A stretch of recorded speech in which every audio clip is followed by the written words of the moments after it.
Y square equal two 4ax এবং x square equal two 4by দ্বারা আবদ্ধ ক্ষেত্রের ক্ষেত্রফল বের করো। এটা হচ্ছে আমরা জাস্ট 5 সেকেন্ডে করব। আমরা কি জাস্ট এমসিকিউ এর জন্য 5 সেকেন্ডে করব। প্রথমে হচ্ছে আমরা এটার চিত্রটা আঁকি। এটা হচ্ছে আমাদের y square equal two 4ax এর চিত্র, আর এটা হচ্ছে আমাদের x square equal two 4by এর চিত্র। আর আমাদের হচ্ছে এই পার্টটুকুর এরিয়া বের করা লাগবে।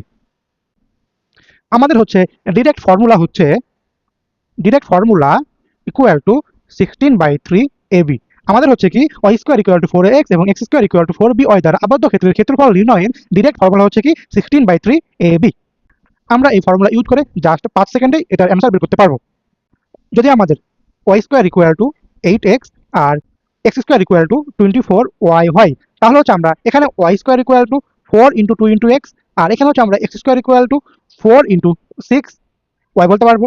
তাহলে এখানে হচ্ছে আমাদের এ ইকুয়াল টু 2 আর এখানে হচ্ছে আমাদের বি ইকুয়াল টু 6। তাহলে হচ্ছে আমাদের এরিয়া কত হবে? এরিয়া এ ইকুয়াল টু কত হবে? 16/3 ইন্টু এর মান হচ্ছে 2, বি এর মান হচ্ছে 6। সো হচ্ছে আমরা অ্যান্সার পাবো কত? 64। এটা হচ্ছে আমাদের অ্যান্সার।